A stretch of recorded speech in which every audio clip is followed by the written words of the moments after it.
दोन तरुणांकडून 5 देशी बनावटीचे गावठी कट्टे पोलिसांकडून जप्त। अवैध शस्त्र निर्मितीसाठी कुख्यात असलेल्या उमरठी येथून 5 पिस्तुले आणि 11 कारतूस खरेदी करून निघालेल्या जालना जिल्ह्यातील 2 संशयितांना सांगवी पोलिसांनी मोठ्या शिताफीने अटक केली। त्यांच्याकडून 3,02,000 रुपये किमतीचा मुद्देमाल जप्त करण्यात आला।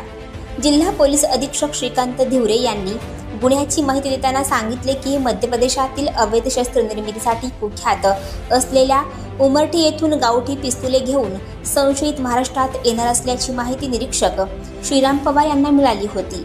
त्यांच्या आदेशावरून खामखेडा फाट्याजवळ सांगवी पोलिसांच्या पथकाने सापळा रचला। काही वेळाने दुचाकी MH20 FE 5363 वर येणाऱ्या दोघांना पोलिसांनी थांबवण्याचा इशारा केला, मात्र संशयितांनी दुचाकीचा वेग वाढवून शिरपूरच्या दिशेने पलायन केले। खामखेडा गावाजवळ रस्त्याच्या बाजूला दुचाकी सोडून देत संशयित बाजरीच्या शेतात शिरले। पोलिसांनी शेतात शोध घेऊन दोघांना अटक केली। त्यांची झडती घेतली असता 1.5 लाख रुपये किमतीचे 5 गावठी कट्टे, 22,000 रुपये किमतीची 9 mm ची 11 जिवंत काडतुसे आणि 1,30,000 रुपये किमतीची बजाज पल्सर दुचाकी असा एकूण 3,02,000 रुपये किमतीचा मुद्देमाल जप्त करण्यात आला।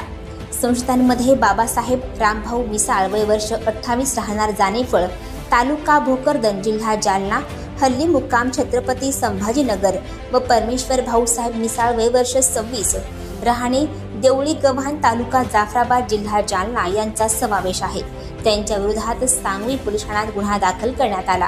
पोलीस अधीक्षक श्रीकांत धिवरे, अप्पर अधीक्षक किशोर काळे, DYSP भागवत सोनवणे यांच्या मार्गदर्शनाखाली निरीक्षक श्रीराम पवार, उपनिरीक्षक कृष्णा पाटील, बाळासाहेब वाघ, सहाय्यक उपनिरीक्षक रफिक मुल्ला, हवालदार संदीप ठाकरे, भूषण पाटील, संजय भोई, स्वप्नील बांगर, योगेश मोरे, कृष्णा पावरा, अल्ताफ मिर्झा, मनोज पाटील यांनी ही कारवाई केली।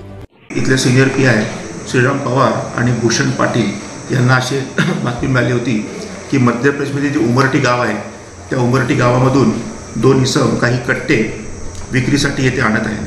त्या अनुषंगाने त्यांनी ट्रॅप लावला असता बाबासाहेब रामभाऊ मिसाळ हा वय 48 संभाजीनगर येथे राहणारा आरोपी आहे आणि परमेश्वर भाऊसाहेब मिसाळ हा जालना येथे राहणारा आरोपी आहे। त्या दोघांनाही ताब्यात घेतले असता आपल्याला एकूण 5 गावठी कट्टे, त्याचप्रमाणे 9 mm असे 11 जिवंत काडतूस असे आपल्याला मिळालेले आहे आणि एकूण 3 लाखाच्या वर मुद्देमाल आपण जप्त केलेला आहे। 325 आर्म्स ॲक्टच्या अन्वये गुन्हा दाखल केलेला आहे। दोन्ही आरोपींना अटक करण्यात आलेली आहे आणि हे नेमके कट्टे कोणासाठी विकत घेण्यात आले होते याचा तपास आता चालू आहे। आणखी नवनवीन व्हिडिओ पाहण्यासाठी आताच आमच्या स्टार TV 9 चॅनलला सबस्क्राईब करा, लाईक करा, शेअर करा। Bureau report, star TV 9, Shirpur, Dhule.